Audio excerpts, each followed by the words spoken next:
Welcome to the Wally Show Aftercast. All the stuff we did not get to during the course of the show today, including we were just talking about Forrest Frank. We did a little stuff on Forrest Frank today. If you've listened to regular podcasts, you might have heard the song about him breaking his back or his vertebrae, cracking him a little bit.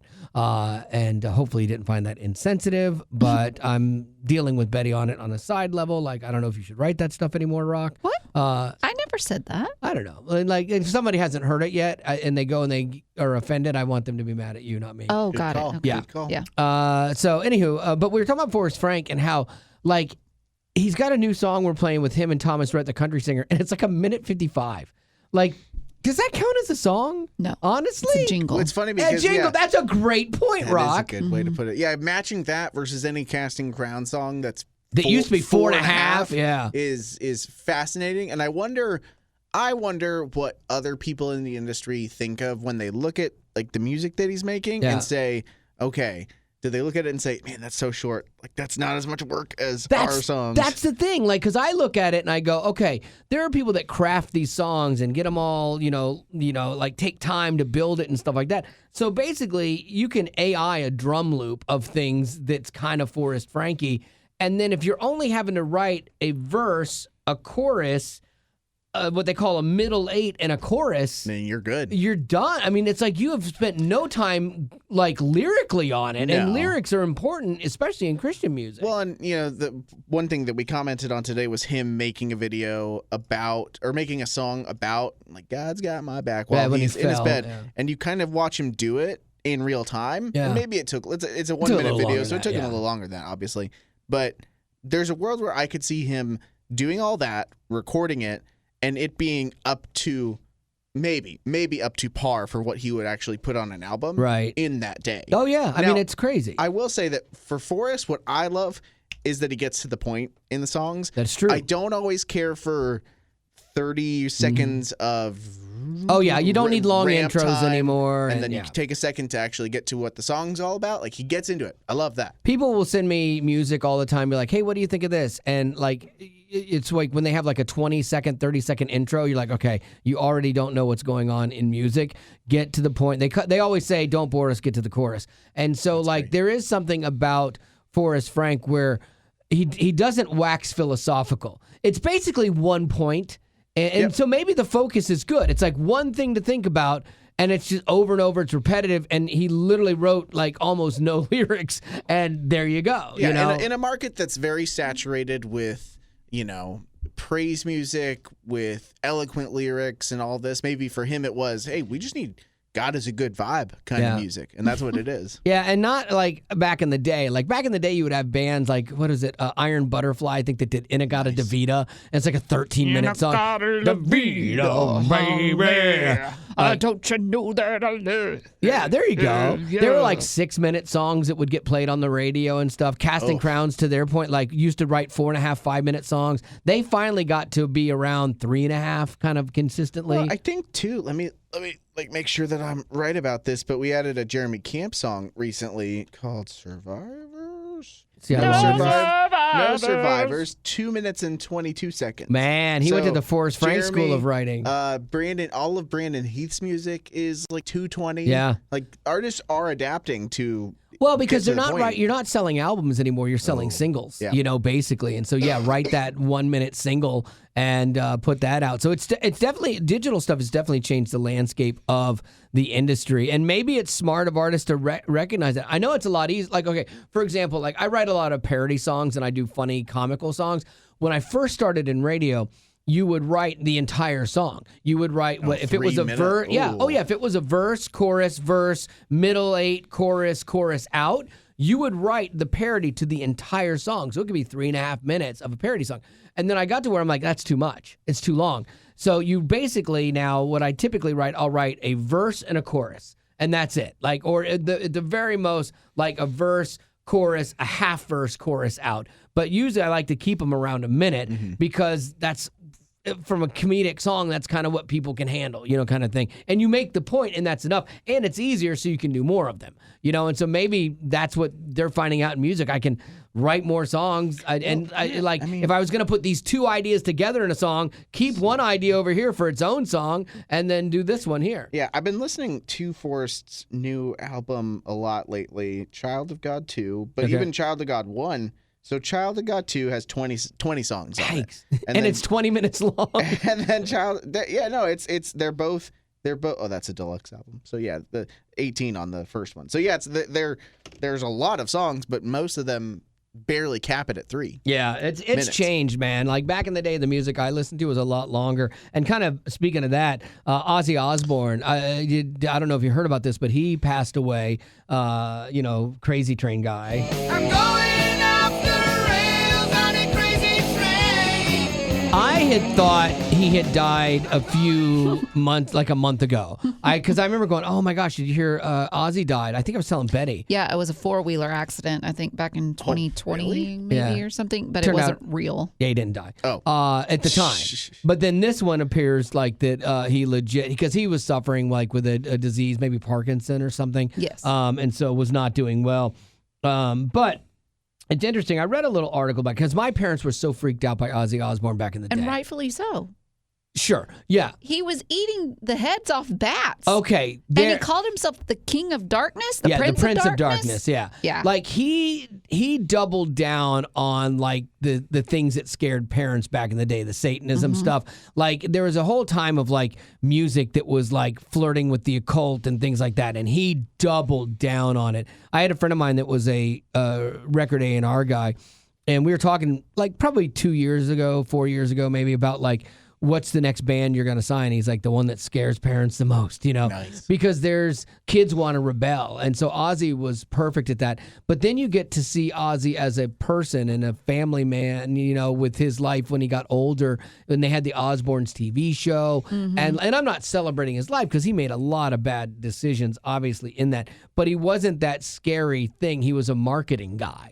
He wasn't legit like a Satanist. He was a guy that knew how to pull all the levers in marketing, and so but he like freaked out my parents. And you mentioned that, like I read this article about how he wanted to be remembered, and he said, I want to be remembered for the work I did with Black Sabbath. That's interesting, and not the stuff he did on his own. I'm proud of the music. To be honest, just being remembered would be an achievement. And I'd also like to be remembered as a guy who gave people a lot of smiles. But I'll be remembered as the guy that bit the heads off several creatures, and I suppose that's what to expect. Because what happened was, the first time he was in a meeting with like record execs, like trying to get a record deal, and he walks in and he had like somebody had a dove, and he literally bit the head off this dove. Freaked everybody out. Was it I know, like a real dove. Yeah. Why? He was high out of his mind, and then like shocking. He's like, "Ooh, I'm the shocking," and somebody snapped a picture of it, and that picture was infamous. So then that started a whole thing. So then he was in a concert, and somebody throws a bat up on the stage. He bites the head off of it, and he thought it was a rubber bat, but it was a real bat. And anyway, like those are the stories that like he will be infamously remembered for. But I have to think that, growing up, even as dysfunctional as his life probably was, it's always interesting, because that's one brush of a person's life. And you've got his kids, Kelly and Jack, that probably remembered him as everyone else remembered as a Prince of Darkness. He was dad that would, swim with them in the pool, And, maybe. Yeah. I think it's just a reminder that we try to paint people with one brush. And it's always easier, too, when someone passes away. Like, you only want to remember the good thing. And maybe that's a good thing that we do that. Like, we always slide the mess of somebody's life away when someone passes away, just to talk about, like, the good things that they did. And maybe that's not a horrible thing in retrospect. But I was surprised, but it is actually true that he did pass away today. And, I mean, he left behind a bunch of money, and a family and things like that. But for some people, it's not all about money and being a rock star like Miss Rachel. She's not all about the money. Am I right, Lady Rock? You are so right. Recently online. The wheels on the bus go round and round. round and round, round and round. The wheels on the bus go round. I don't know and what it is, how she has a chokehold on all these kids, but yeah, she does. Well, anyways, recently online, she posted something and someone put a comment on it that was actually nice. They said, I hope you become a billionaire, Probably meaning close. they support what she does and they hope that she gets compensated for all the amazing work that she does. all Well, the songs she steals, the wheels on the bus. You didn't write that. How are you making millions of dollars off of this ABC. nonsense? well, anyways, Miss Rachel responded with that comment saying, I don't believe that it's right to be a billionaire. I love giving. Okay. Which is great. Yeah, if you're a billionaire, you can give money and give more. So I looked it up. Her net worth is $50 million. Okay, that's good. That's really good. And I looked up a couple of things that she has given towards. So she's donated 5,000 books for education. Okay. She's also donated $1 million to fight global hunger. Okay. She's also done a collaboration with Make-A-Wish Foundation. Oh, I love that. Yeah, and some people are calling her the modern day Mr. Rogers. Okay. That feels accurate. Sure. I mean, she seems like a sweet person. Like, I got no shade to throw on her, but it's interesting because there's another part of that quote that you read to me earlier that I thought was interesting about being a billionaire. Mm-hmm. It was something to the effect of, I don't want to be a billionaire because you have to profit off too many people, or you basically have to hose too many people to get there. Yes, she did say that. What was the word that she used? But pretty much having to use, she doesn't support using people, stepping on people to get up to that high point. And that's assuming that to be a billionaire, you have to do bad things, And boy, I don't know. I don't know if that's true. Well, you think about it like the Kardashians or the Jenners, whatever you want to call them. But, Bezos. They have like are they using child labor? Are they using people and not paying them what they should be paid? I don't know. And then do they give and help? Yeah. I don't know. To work on those levels, or you've got like the Warren Buffetts of the world, who's an investment guy, has made billions of dollars, and his whole thing is to give away his fortune before he dies, So like, that's kind of cool. I get him confused with Jimmy Buffett. Yeah, they're very different people. Super. Is Jimmy Buffett alive? No. Okay. Probably not. Yeah, I'm always surprised at who's dead or alive. Like Ozzy, next week I'll probably be like, oh yeah, he's alive. He's 94, Warren. Warren Buffett is? Yeah. Oh, wow. I just love that we were able to segue from Ozzy Osbourne to Miss Rachel. Well There's got to done. be an award for that somewhere in the podcast arena, He's worth $142 billion. Yeah, that's a lot of money. I can't even imagine. To be able What did he do? investments. He was a hedge fund guy, money guy. You get so numb to what $1 billion is. Because we talk about it all the time, like, oh, this fighter jet is $500 million, You get so numb to those numbers and, oh, this person's worth $1 billion. Taylor Swift, worth she's a billionaire or whatever. The amount of money you would have to spend, why don't you Google this, Gavin? How long would it take? How much would you have to spend every day to equal $1 billion? And it's staggering. No. That math is hard. You mean like How much would you have to spend in a year? No, just a day of your life. How many years of your life would it take? How much would you have to spend a day before you would run out of $1 billion? Oh, okay. Like ask ChatGPT or something. Yeah. How much? Because it's a staggering number. It's it's crazy. Like you could spend X amount. I've seen a bunch of different studies on this. Like you could spend, $40,000 a day and not even get to the end of your $1 billion in a typical lifespan.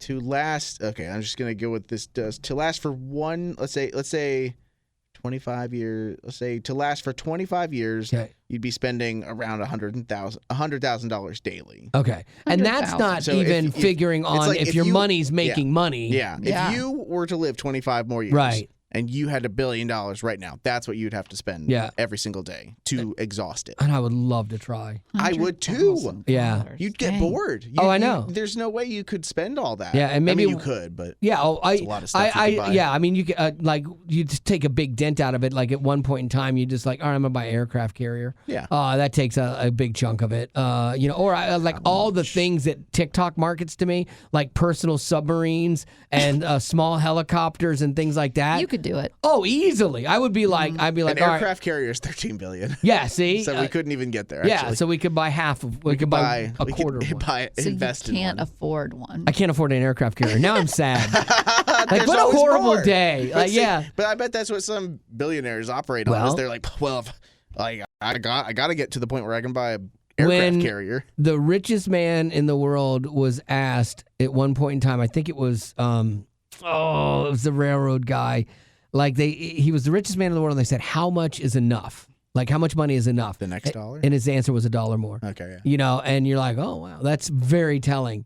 And that guy would definitely have come under scrutiny for benefiting off of people, you know, like Miss Rachel was talking about. So yeah, is it possible? Like, I think it's possible, maybe, as I think about this and process this, I think it's possible to make, you know, millions of dollars without stepping on people. Mm-hmm. But to get into that billion range, somewhere along the line, you probably are going to do something that's not great for people. Yeah. Or your companies that are doing things are going to do things that aren't necessarily great for people to get to that level. You're such a big player in the world at that point, too. Like, to have that much money... Like, you have to have such a foothold on like the entire world. Because Miss Rachel, at $50 million, you got to $50 million and didn't step on anybody. That's pretty amazing. Yeah. You know, good for her. There has to be something said for, like, reaching a point where you're making a lot of money, and it's got to be nice to be super comfortable. Yeah. Getting to that billion marker, like, it just feels like you had to be lucky. Very hardworking probably, but, a little lucky and a little, the only way that we're going to get there is if we start charging for birthday shout outs, and then maybe we'll get to $1 billion. So look at that. Yeah. Got any birthdays, Rock? I do. I have one. Mom, Dad, Will, Avalon. I don't care who they are. They owe us $1 billion. Wow. Okay. Get us a carrier. Kai and Chasing, like chasing without the G. Yeah. Yes. Okay. Chasing. They all want to wish Madeline a happy birthday. Happy birthday. She's turning 17 years old today. She is wickedly funny and sarcastic, loves Jesus, musical theater, reading, coffee, politics, and history. She wants to be a lawyer. Wow. And maybe president one day. What? 17. Do you want to be that? Good for you. Really? She could be our first female president, maybe. Maybe. And we'll say we knew her when she owed us $1 billion. Yeah, exactly. We'll come calling. The question is, if you were elected president. Nope. What would be the first action that you would take? Also, what member of the show would you have on your staff and why? Well, it would have been to get Coke back in Costco, but that's already happened. So I don't have to write that. I can already tell you what I would do. What is it? I would make it where you have a 3-day weekend. I love that. Like him every specifically, it's or all mandatory. of us? Yeah, every day. Yeah, every week. Instead of a 5-day work week, it's a 4-day work week. Yeah, I do like that. 3-day weekend. I do like that. I would enjoy that. Wait, who would I have on my... between me and him?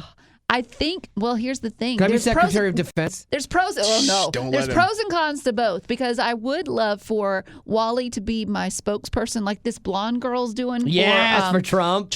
Like, oh my gosh. because you would love that, but I'm afraid that you would also fly off the handle and say something you shouldn't. Or you would say something like, "Oh, they told me that I think it's okay for me to say this," and it was like, no, it could ruin the whole. Was that top secret? I don't. It's not important. You guys are my friends. But then again, there's something good for Gavin that I could tell him I need a new sweet tea at my desk right now, and he would run and he would get it. Now, however, I don't know how far away the bathroom is, and he would always be there. No, there's a lot of bathrooms in the White House. Yeah, that's true. Yeah, so I would never be able to find him. I would have Gavin on my staff for like philanthropic things, like good person things, because he's a good person. Thank you. Yeah, like you'd be in charge of that. Betty would be in charge of something food related, like maybe the FDA. And actually undoing a lot of the FDA things and getting more junk food into schools. Right. Yes. Put those dyes back in. We want all the red dye. Yeah, junk food back in schools. That would be my platform. The exact opposite of where we're at right now. Gavin? I think Betty, I'll have you as my VP. Because what do they do? You know? I don't really know. And honestly, what will I do? Yeah, nothing. Open a Piggly Wiggly here and there. Nobody's cut a ribbon. Nobody's coming for my life, so you're never gonna have to step up into said position. Yeah. And then Wally, I'll have you be my my staff, what was it, the house or the head of my staff, like the one who has like maybe actually doing all the work. Okay, chief of staff. Chief of staff. I could not think of it. Exactly. That's why you. I thought he was going for like the guy that dresses him. I want you to be I want you to be my waiter. No, Gavin wants to be the pretty face, and you tell him what to do. Yeah. Can I be your speechwriter? Oh my gosh, can you imagine? I would be so good. That would be hilarious. And I just put in little Easter eggs in the middle of your teleprompter speeches. You know, like that'd be so much fun. Like Ron Burgundy. Yeah. And stay classy. San Diego? Who put a question mark at the end of this? Everything. All right, I think that's going to have to do it for your Aftercast today. And as always, thank you for being a potty. Growing up in poverty has never been easy for children, but with the added challenges of the pandemic, conflict, and natural disasters, families around the world are facing an unprecedented food crisis. Unfortunately, those who are already hungry are now even more desperate. But by sponsoring a child through compassion, you can help provide life-sustaining essentials such as food and clean water. And with your compassionate support, that child can not only survive, but also flourish. You can find out how and choose a child to sponsor when you click on the compassion banner at wayfm.com.